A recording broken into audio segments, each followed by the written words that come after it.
This morning I was thinking about what I'd say before the president walked out, and something occurred to me. Has any president in American history ever needed the job less? Think about it. He spent 70 years of his life becoming one of the most successful businessmen ever, and not 1 second of those 70 years was spent as a politician. These are supposed to be the years where he relaxes and enjoys the fruits of his hard work and success. But he gave that up for love of country. And what does he get for that sacrifice? An absolutely unprecedented and savage onslaught of despicable attacks. They're trying to destroy his reputation and even his family. And they're willing to say and do anything it takes to make his life a living hell. They just wasted 2 years and tens of millions of our dollars creating one of the greatest lies in American history. As it turns out, the only collusion in this country is the national news media's desperate and dishonest scheme to destroy his presidency. But you know what? You know what? He doesn't give a damn, and it's not working. Instead of vacationing on a private island right now, he's sacrificing his personal life to make America great again. It's hard to imagine, but the most vocal, pro-Second Amendment president in American history didn't come from Texas. He came from New York City. We are blessed as a nation to have him as our president, and we are honored to have him join us here today. Ladies and gentlemen, please welcome the 45th President of the United States of America, Donald J. Trump.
I want to thank Chris and Wayne. I'm thrilled to be here in Indiana with the men and women of the NRA. You are great American patriots. Chris Cox, Wayne up here, Oliver North. I've been following Oliver for a long time. Great guy. 3 extraordinary champions for the Second Amendment. And I'm a champion for the Second Amendment, and so are you. It's not going to It's under assault It's under assault, but not when we're here, not even close. I also want to thank our tremendous Vice President and Indiana's native son, Mike Pence, has done a fantastic job. And we're grateful to be joined by a number of terrific leaders from the Hoosier State. Governor Eric Holcomb, where's Eric? You can't miss Eric, he's so good. Thank you, Eric. Senator Todd Young, terrific guy. Thank you, Todd. Senator Mike Braun, what a job he's doing.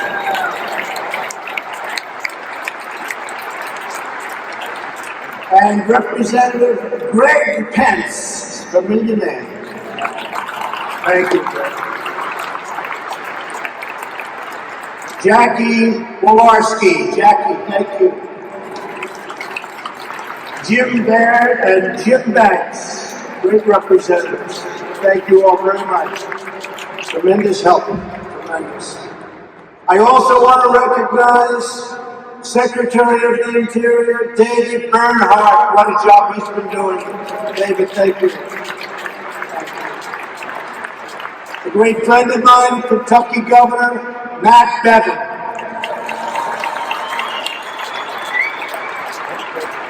Thank you, Matt.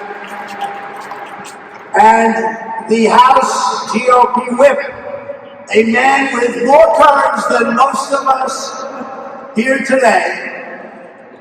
He took some very, very severe shots, you know that, by a madman. And he's stronger and better. I actually told him backstage, I said, you're much more handsome than you were 2 years ago. I don't know what's going on. And he is Steve Scalise. Radical. Thank you, Steve. And most importantly, I want to thank all of you, the proud card-carrying members of the NRA.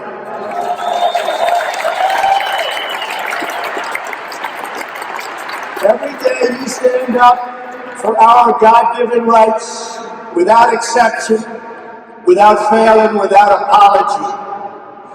Together we are fighting for the timeless values that have built and sustained our nation. And our nation is greater today than it has ever been. It's stronger, richer, we're doing better than ever before. We are great Americans. You're doing a great job.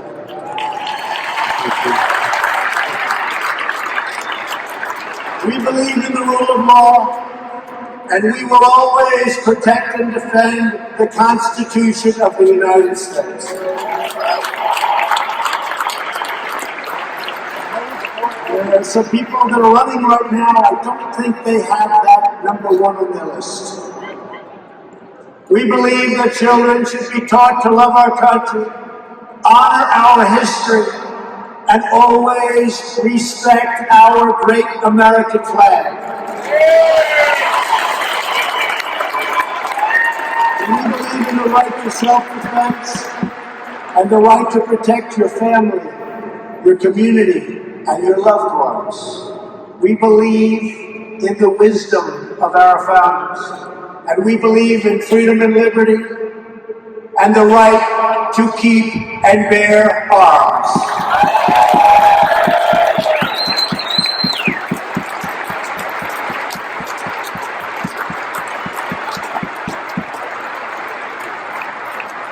We know that faith and family, not government and bureaucracy, are the center of American life. And above all else, we know this. In America, we don't worship government, we worship God.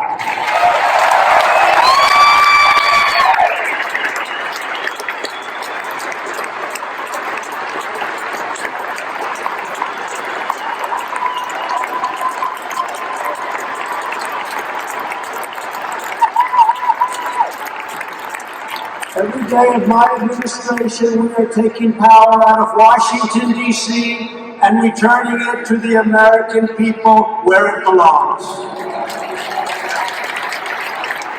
And you see it now better than ever. With all of the resignations of bad apples, they're bad apples. They tried for a coup, it didn't work out so well.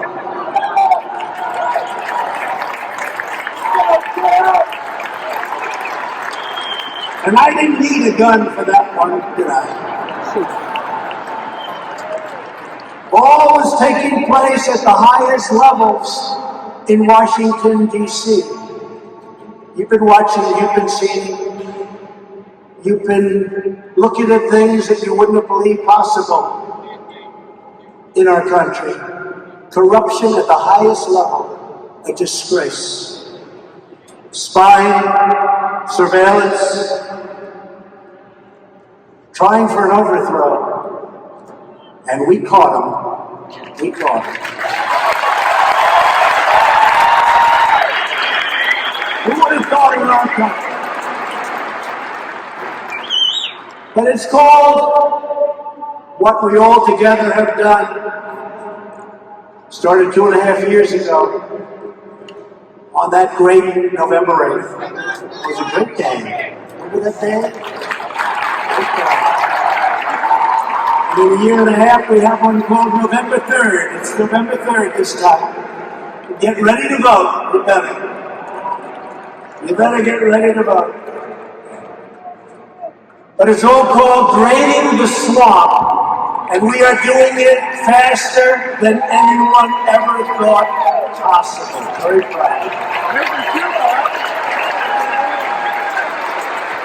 And around the world, America is respected again because we are finally putting America first. It's been a long time.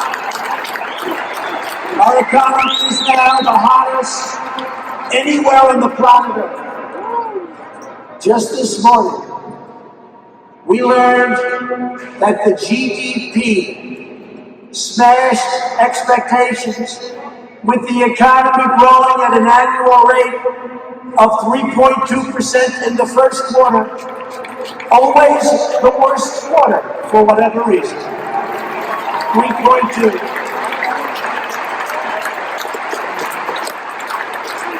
And if we kept the same interest rates and the same quantitative easing that the previous administration had, that 3.2 would have been much higher than that, but they hadn't hit these numbers in 16 years. We had a tremendous increase in inventory investment. You know what that means? And listen to this, a very big increase in net exports. Isn't it about time? We've added almost 6 million jobs since my election. And if I would have said that during the campaign, all of those people back there, we call them the fake news, they wouldn't have believed it. They're fake. They're fake. Blue-collar jobs recently grew at the fastest rate in more than 3 decades. Nearly 5 million Americans have been lifted off of food stamps since our election. Wages are rising fast, and the lowest paid workers are making the biggest percentage gains of all, and that's nice to hear. It's about time. Unemployment recently achieved its lowest rate in 51 years, and very shortly, it should be its lowest rate in the history of our country. African American, Asian American, Hispanic American have reached the lowest levels of unemployment in our history. America's future has never been brighter, and yet Democrats have never been angrier, especially now that their collusion delusion has been exposed to the world as a complete and total fraud.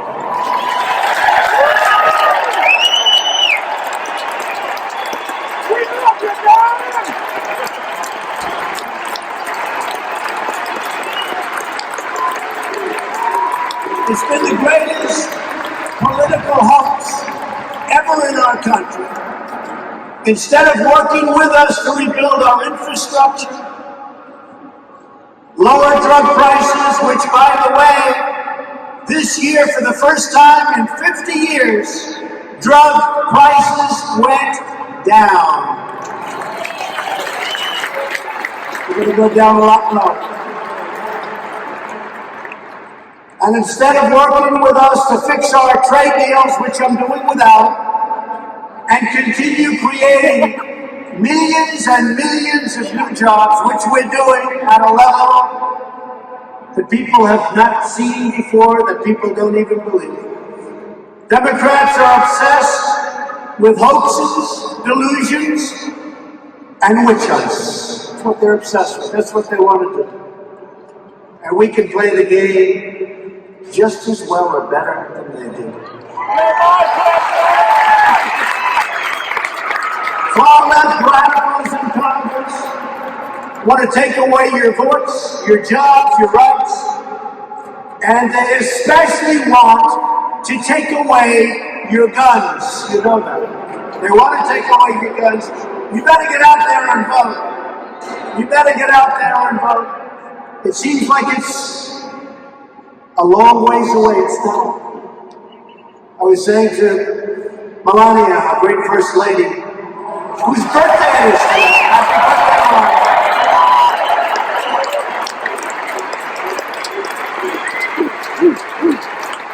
I remember standing 2.5 years ago in the same hallway where Abraham Lincoln and so many others have stood. My first night in the White House, and I said to Melania, I said, this is incredible.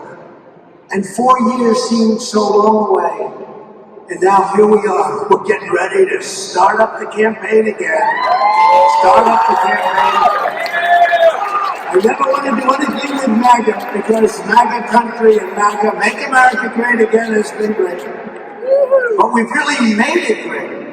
We've made it great. We brought it back. And we're thinking about slogan, keep America great, because you have socialists and far-left Democrats that want to destroy everything that we've done. Your 401ks are going through the roof. Your stock market since the election has hit a record high. Almost 100 different records I've broken.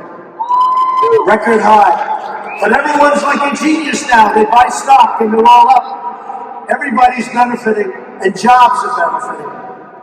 But it can all be taken away when you start putting the wrong people in office. We've cut regulations more than any president in the history of our country. And that's in 2 years. In 2 years, we did more for regulation. Think of that, than any president in the history of our country. It's one of the reasons our jobs are booming, one of the reasons the economy is booming. We gave you the largest tax cut in the history of our country, the biggest ever. And we got NRA approved, and we got the individual mandate, the absolute worst part of Obamacare eliminated. Now we're going for the rest. And we hadn't done it except for one vote. You know what I'm talking about. One vote. In recent days, leading Democrats have proposed banning new guns and confiscating existing guns from law-abiding citizens. What they don't tell you is the bad guys aren't giving up their guns. And you're not going to be giving up your guns either. At the same time, House Democrats recently voted against notifying ICE, these brave, great, talented, brilliant patriots, when an illegal alien attempts to buy a gun, which is a felony. Democrats also support sanctuary cities that release thousands of dangerous criminal aliens onto our streets. In fact, they like the criminal aliens and aliens so much that when we're forced to release them into our country because of the horrible immigration laws that the Democrats refuse to give us the votes, we need some of their votes to change. We give them as many as they can handle.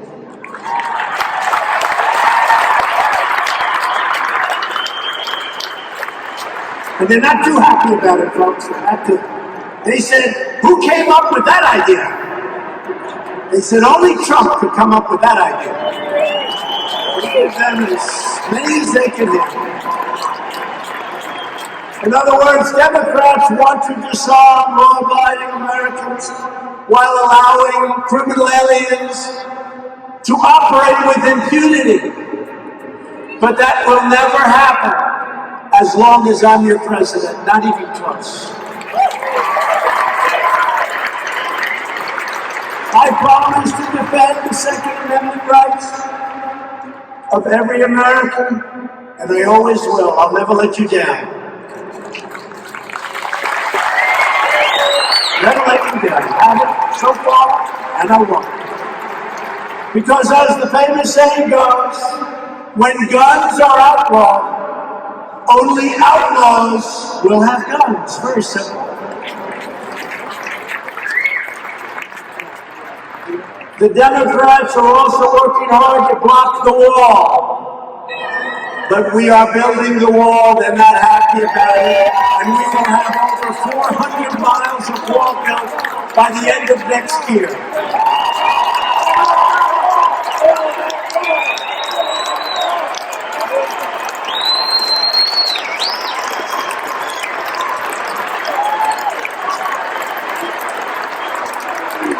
Building a lot of wall. I want to thank Border Patrol. I want to thank our great military. I want to thank the Army Corps of Engineers. They've been incredible. And we are doing something that I can do very quickly, and we're doing it very quickly.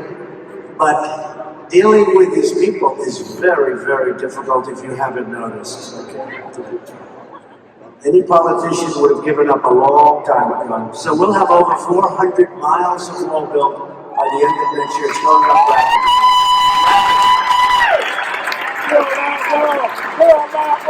We're also renovating tremendous stretches of wall. We have wall that's in bad shape, but it's structurally sound. And rather than building new, we renovate it. We make it as good as new. Save a lot of money, and we gain a lot of territory. So we have a lot of great things going. A lot of great things going. Most importantly, Democrats must change our immigration laws right now. Right now. We can do it I used to say 45 minutes, we can do it in 15 minutes. It's very simple. You know the programs, they're horrible. The asylum, where rough, tough MS-13 gang members come in.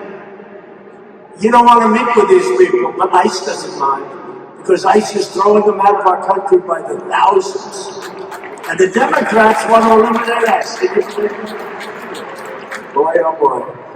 But it's incredible what they've done. It's incredible what we've done. But they stand there asylum, and they read a statement. I am afraid for my life. I am afraid to go back to my country. I want to be an American. And you look and you see a toughness that you don't see. And you just see what happens with the mayor of Tijuana and others. They say, these people, we try and help them. And they start hitting us. They start punching us. We don't want them in our country, and they're not getting into our country. And when they have in the past, a lot of them have come in, we're throwing them the hell out. They're out. But we can fix the problem so easy. And when we fix the problem, the wall is one thing. And that will have an incredible impact. But they won't even be coming up if we change our old, broken, ridiculous, weak immigration laws. They won't even be coming up. They won't make the journey. The wall is still good to have. We need the wall. But all of those people you see coming up, thousands and thousands of people, they won't be coming because they're going to say there's no way we can get into the United States anymore except by going through legal channels. And what we want is we want people. We need them for all of the great companies that are coming in. But people have to come in to our country legally and through merit. Through merit.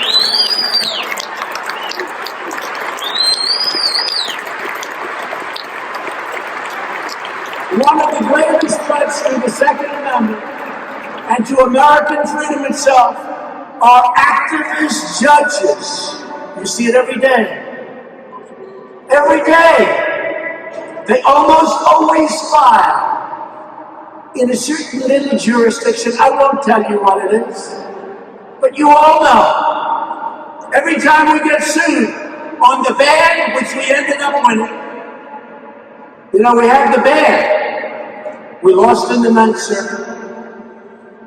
We shouldn't have. We lost in the Ninth Circuit Court of Appeals, which we shouldn't have. And we won at the United States Supreme Court. So we have the ban, travel ban. But the reporters, the other day, some reporter said, Donald Trump, who lost the travel ban? I didn't lose it. Well, what he meant, I lost it in the Ninth Circuit. But he didn't say, we won at the United States Supreme Court. So everyone says, oh, that's too bad, he lost the travel. No, we won the travel ban in the United States Supreme Court. But they don't say that. So when we confront them, they say, no, we were referring to the lower courts. I said, what about the upper court? They ruled, it's done. But we weren't talking about the Supreme Court. We said you lost it. These are very, very dishonest people.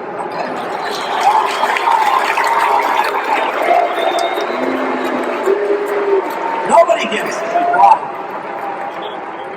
They're opposed to strong military. They're opposed to all of the things we've done, including making our nation wealthy, including high GDPs, including all of the security and all of the law enforcement, all of the things we're doing. It's incredible. Nobody understands it. Someday we're going to figure it out, and I'll feel much better about it. But why are they opposed to things that truly make our country great? Why? Nobody gets it. I don't get it. The level of dishonesty and corruption in the media is unbelievable. But we're stuck with activist judges who seek to rewrite our Constitution to force their own radical views onto our country. That is why my administration has led a historic effort to confirm fair and impartial and mostly conservative judges who will interpret the Constitution as written. And I'm very proud to announce that we will soon have 145 federal judges confirmed, a record number including 2 great Supreme Court judges.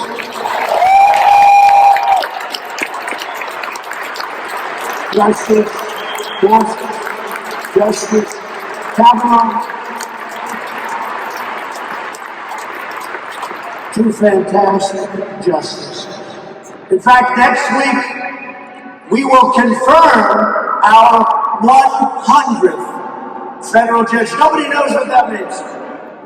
The percentage is incredible. Nobody knows what that means.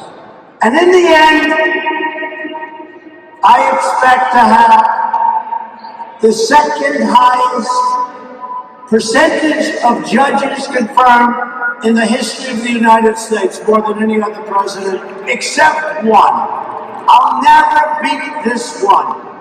Percentage of judges approved. You know who the one is? Think of it. George Washington. He gets 100%.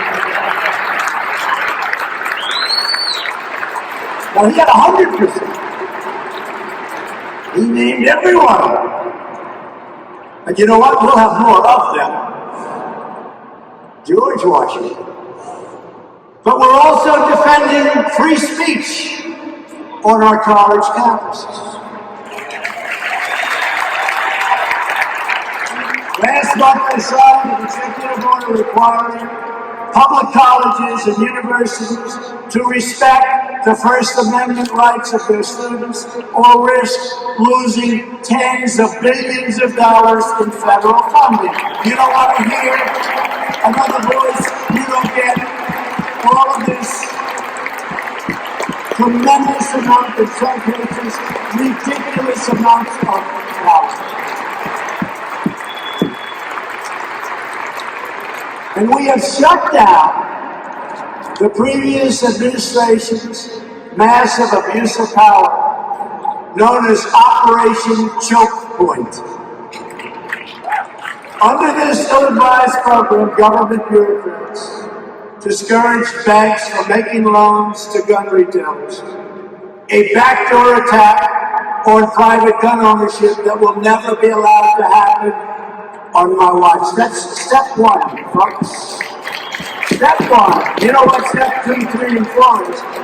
Step 4 is you don't have guns. You don't have any way to protect us. Today I'm proud to announce another historic step to protect your Second Amendment rights.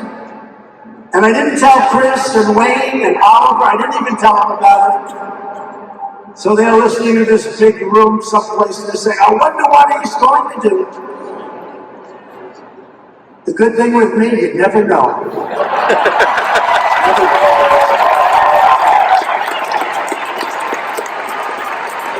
That's why we're making trade deals that are so good for our country. So in the last administration, President Obama signed the UN Arms Trade Treaty. And in his waning days in office, he sent the treaty to the Senate to begin the ratification process. This treaty threatened your subjugate, and you know exactly what's going on here, your rights, and your constitutional and international rules, and restrictions and regulations. Under my administration, we will never surrender American sovereignty to anyone. We will never allow foreign bureaucrats to trample on your Second Amendment freedom. And that is why my administration will never ratify the UN Arms Trade Treaty.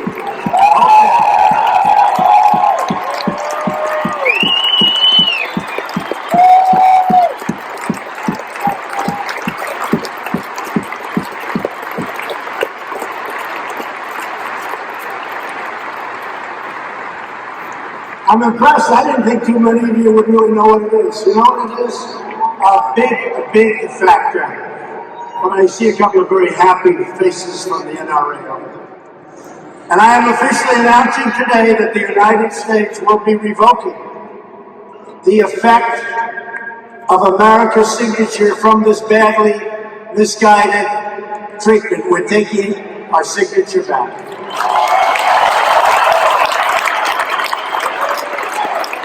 The United Nations will soon receive a formal notice that America is rejecting this treaty.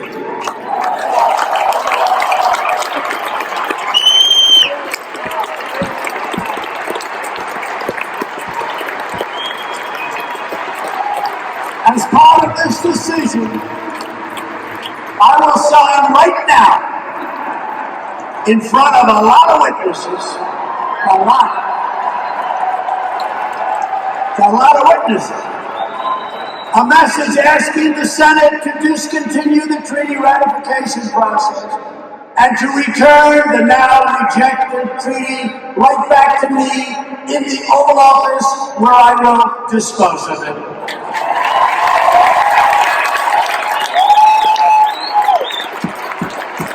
By taking these acts, we are reaffirming that American liberty is sacred and that American citizens live by American laws, not the laws of foreign countries. Thank you.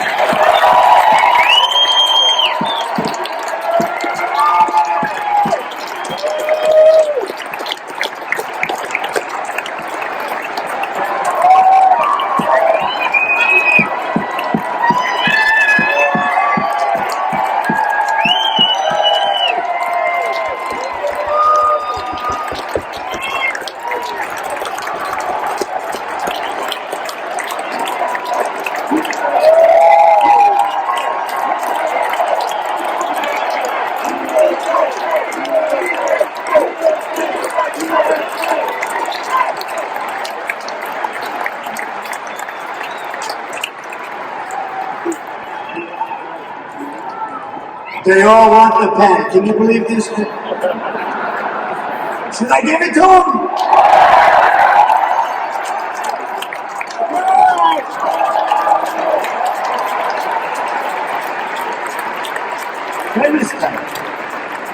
As we protect gun rights for our law-abiding citizens, we are also getting guns out of the hands of violent criminals. When I took office 2 years ago, one of my highest priorities was to reduce violent crime.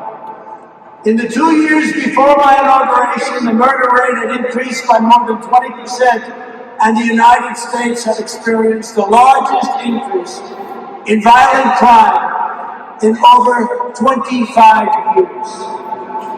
For this reason, my administration resurrected Project Safe Neighborhoods, bringing together prosecutors, police, sheriffs, and citizens groups to put the most dangerous offenders behind bars. We funded 200 new violent crime prosecutors. We charged a record number of criminal offenders.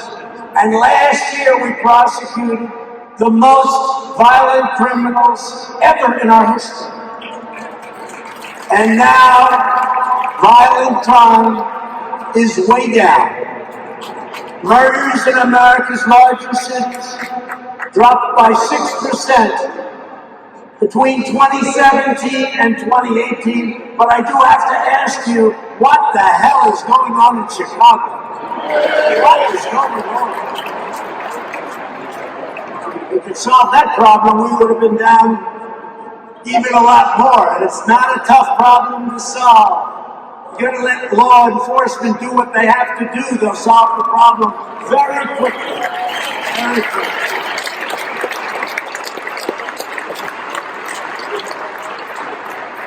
We don't think enough about the victims. They're too worried about the people that caused the crime. It's got to stop. That thought process is no good. The number of police officers shot and killed in the line of duty last year, I'm so happy to report, is down 21% compared to the year before. And that was the year before I took office.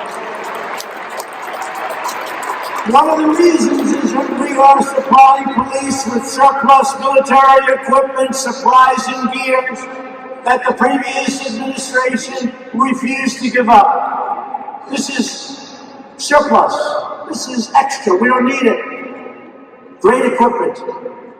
Sitting in warehouses all over the country. Billions of dollars of equipment that the military no longer needs or wants or uses, but the top of the line. Some of it's never been used, brand new. From vehicles to essentially supplies of all kinds, including bulletproof vests. And rather than having it sit and draw dust, I had it distributed all over the country to our police departments.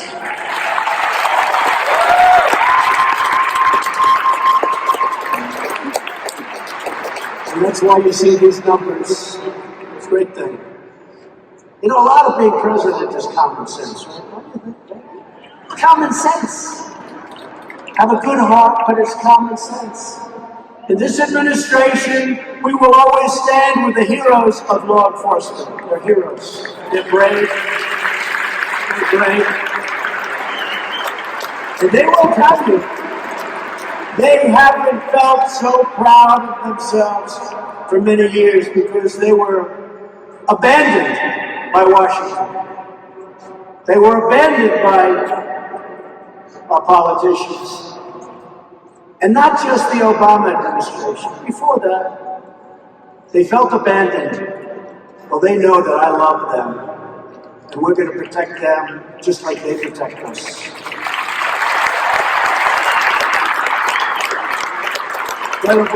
Great news. We've also taken critical steps to improve school safety. More than 30 states now allow teachers that are highly trained, talented people, to carry guns in the classroom to protect themselves and to protect their students. Who's better? Who's better?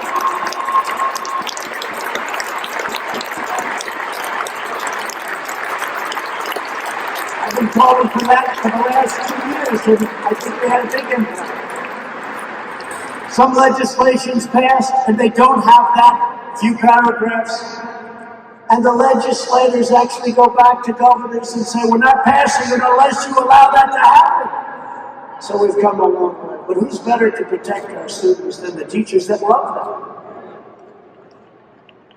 Through Stop School Violence grants, we are helping local schools and police departments to hire more officers, train more teachers, and address early warning signs of mental illness. Every day, citizens across America exercise their constitutional right to defend themselves, their families, and their communities. That's a constitutional right. They want to take it away from you. They will take it away.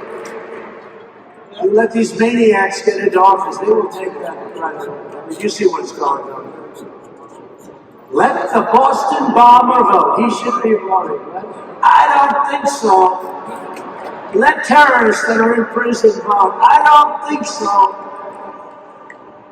And you believe it, but this is where some of these people are coming from. And they're the most popular ones. When Bernie Sanders made certain statements the other day, I said, well, that's the end of his campaign. Then what happened is everybody agreed with him. Well, most of them. We know that the only way to stop a bad guy with a gun is a good guy with a gun.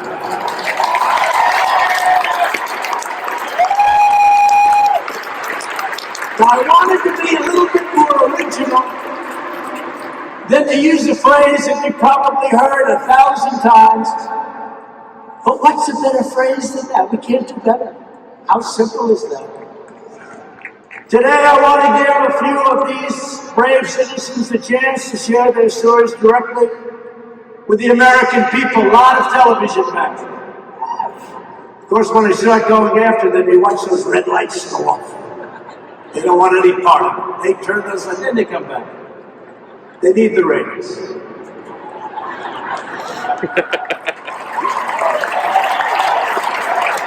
They come back. In fact, at a certain point, I think they'll probably all endorse me. Because would they be dead without me? Can you imagine? Can you imagine having some nice, boring person get up? Well, they wouldn't be up here. They would be as far away from you as possible. April Evans joins us home. One night in 2015, she was home alone with her 2-year-old daughter when an intruder broke into her home violently. April took care of her. April, please come up. Please, April.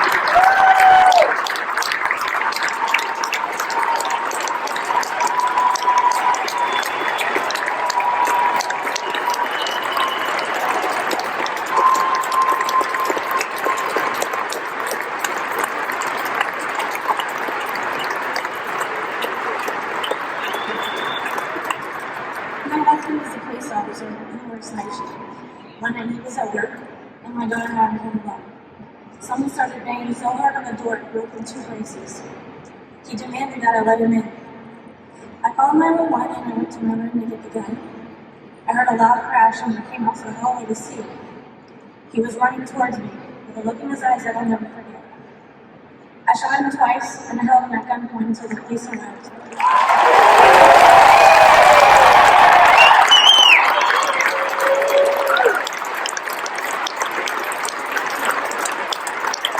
This submission is something that changed my life. I've never been more afraid, but I've been standing strong and I've told my story again and again because with each person I told, they stood a little taller knowing that if I could protect myself and my family, that they could too. Protecting my family would not be possible without the right to bear arms. It's an issue that's obviously close to my heart. If these rights had been taken from us, I may not be standing here today, and I may not have a healthy, now 6-year-old daughter. I'd like to thank you, Mr. President, for your unapologetic stance on our right to bear arms. I truly believe those rights saved my life.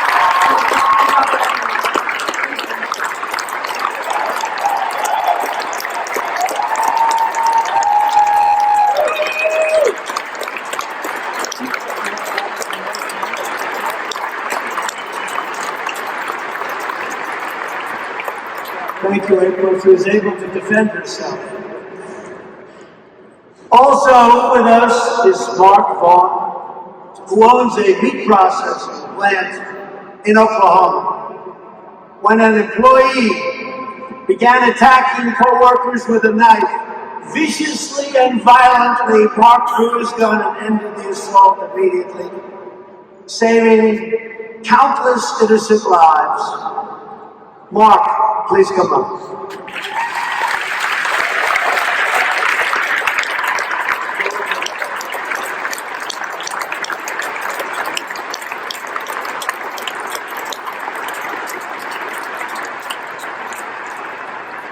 Thank you, Mr. President. Welcome all.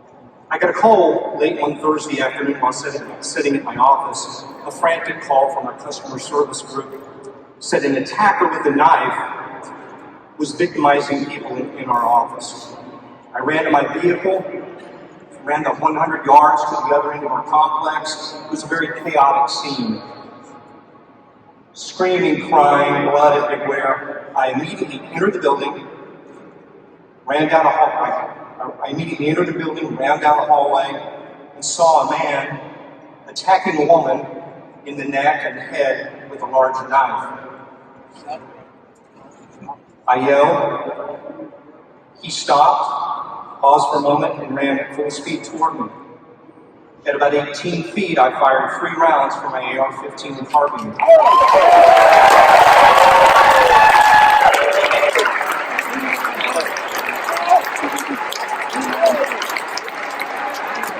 Immediately incapacitated the subject. He was a determined attacker. Unbeknownst to me, moments before, he had decapitated a coworker and had targeted several others in our operation to be attacked that day. I was able to take that action because I had a gun and I was prepared to use it. These are simple missions of the NRA, and I thank you, NRA, for that and everyone here.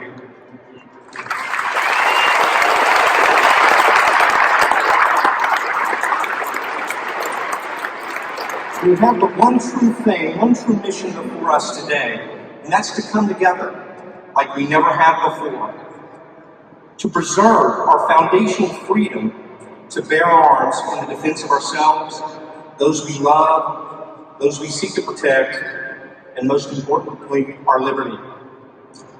Lastly, I'd like to express gratitude. No other president in our lifetime has stood with us so strongly in defense of our Second Amendment rights. Thank you, Mr. President.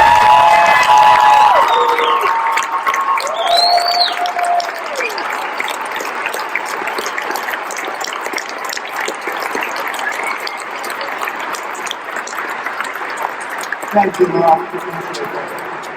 Thank you very much. Finally, Stephen Williford joins us from Sutherland Springs, Texas, where a mass shooter opened fire at the First Baptist Church you all read about it, in November 2017, taking many innocent lives, wonderful, wonderful people. Stephen heroically risked his life to bring the horrible violence to an end. Stephen, please come up and say hello.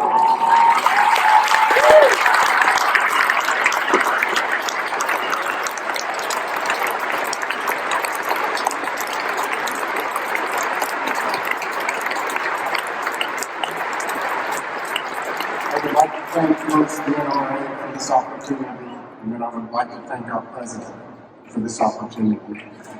On November 5th, 2017, I was home because I was going to start my on-call at the hospital where I worked as an emergency plumber during on-call and could be called a lot.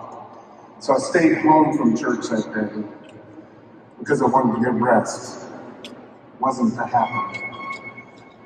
My daughter came into my bedroom and said, "Dad, doesn't that sound like gunfire?" I ran to my window thinking it was someone tapping at the window, and she said, "No, come into the kitchen," where I immediately said, "It is gunfire." My daughter was an NRA distinguished expert when she was 8 years old. All three of my children, my other daughter and my son, were NRA distinguished experts by the time they were 8 years old. I was an NRA instructor.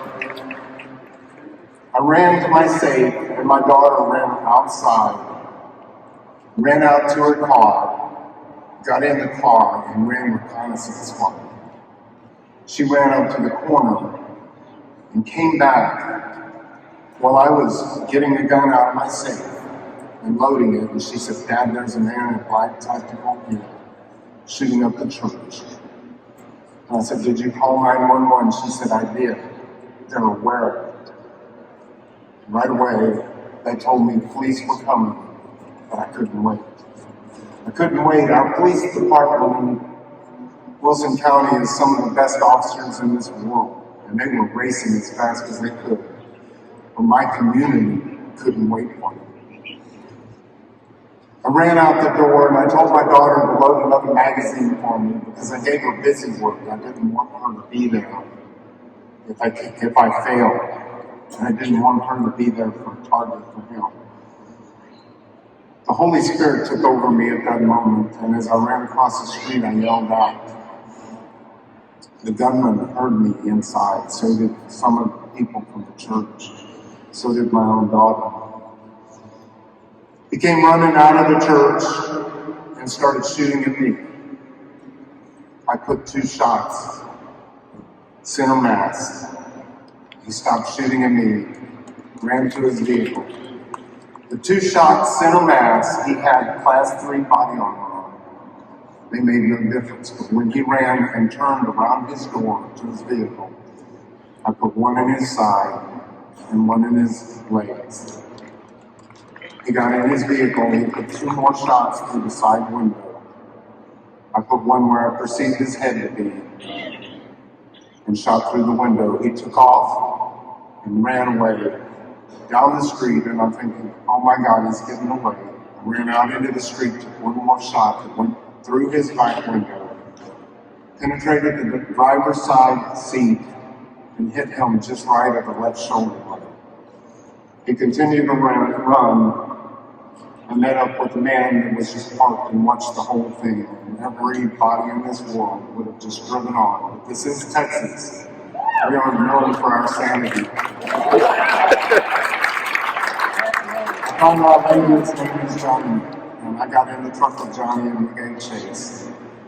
And at the end, the gunman, being the coward that he was, took his own life.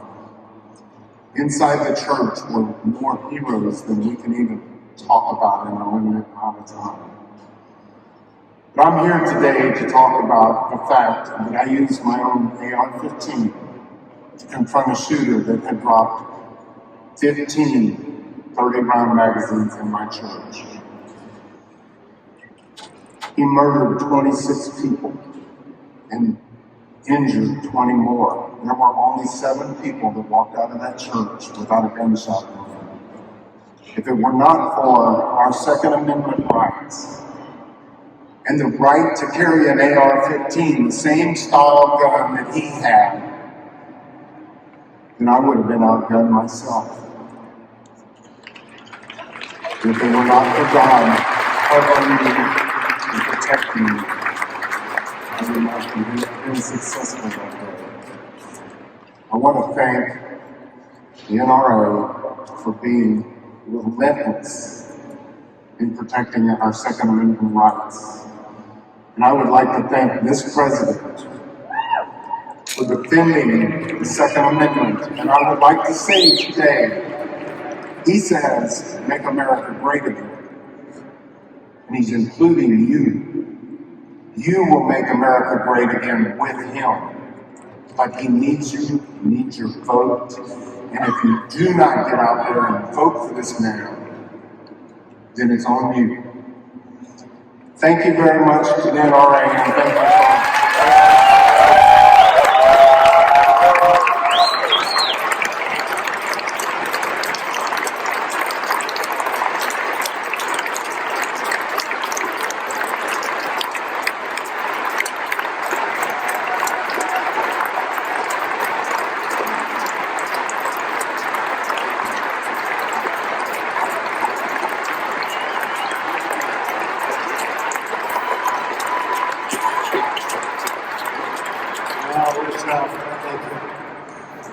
Thank you. Can't say it better than that. But I want to thank you all for your courage, because you're really living proof that law-abiding gun owners make a tremendous difference. Tremendous difference. You know, Paris, France, they say has the strongest gun owners in the world, and you remember those maniacs when they went into the nightclub. I use this example. There are many examples. But they shot one person, another person, another person, another person. Hundreds of people dead and horribly wounded to this day. That was 5 years ago. If there was one gun being carried by one person on the other side, it very well could have been a wholly different result. The shooting went on so long, and there wasn't a thing you could do about it. Get over here, boom. Get over here, boom. And then they left. They were captured later. If there was only one gun, if there were 2, 3, 4, it wouldn't have happened. A tiny percentage by comparison. But it probably wouldn't have happened, because the cowards would have known there were people in there having guns. It wouldn't have happened. So people don't really understand the other side of the argument. I have the debate a lot, and I win the debate all the time. And the next day you see the same person who was so badly defeated in the debate going out and saying the same thing. Even though he or she, I really believe, know that you can't justify their side of the argument. So gun owners make our communities safer, and they make our nation stronger. Americans have always understood this truth going back to the earliest days of our nation. 2 months before the American Revolution broke out, with the shot heard round the world, a group of patriots gathered along a bridge in Salem, Massachusetts. In the preceding months, British soldiers had confiscated muskets in Boston. You know the story well. Gunpowder was seized in Somerville, and the patriots in Salem knew that the redcoats would soon come to the town's cannons. But the Americans were prepared. They already loved our country, and they were determined to defend their rights to the death. When hundreds of British soldiers arrived at the bridge, the Americans stood firm, blocking their path. When swords were drawn, they didn't flinch. when the redcoats tried to steal American boats, the Patriots sank those boats and sank them very quickly. When a British soldier held the tip of his bayonet against a man's chest, that man, Joseph Ritchie, tore open his shirt and dared him to do his worst. Soon the crowd grew larger as civilians came from miles around to stand side by side with their great countrymen against tyranny. In the face of such unbreakable resolve, the king's soldiers had no choice but to admit defeat and failure and retreat. In the courageous actions of those early Americans, we see the defiant and determined spirit of patriotism that has always willed America to its greatest victories. It is a spirit that is passed down from generation to generation, from fathers and mothers to sons and daughters. It is the spirit that lives in each and every one of you. Our duty, our responsibility, our sacred charge is to preserve the freedoms that our ancestors gave their very lives to secure. Because no matter how many centuries go by, no matter how much the world changes, the central drama of human history remains the same. On one side are those who seek power, control and domination.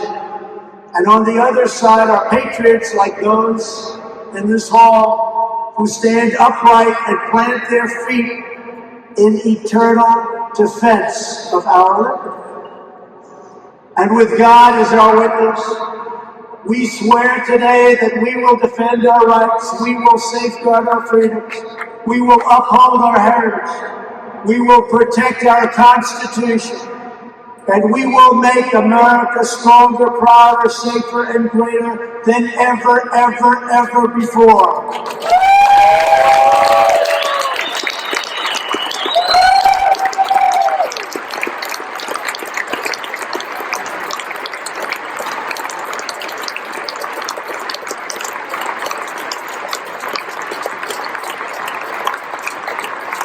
To all of our incredible friends at the NRA, thank you for fighting the good fight. It is an honor to fight by your side. And it's an honor to be with everyone in this giant hall today. I am with you. I will never, ever let you down. Thank you. God bless you. And God bless you.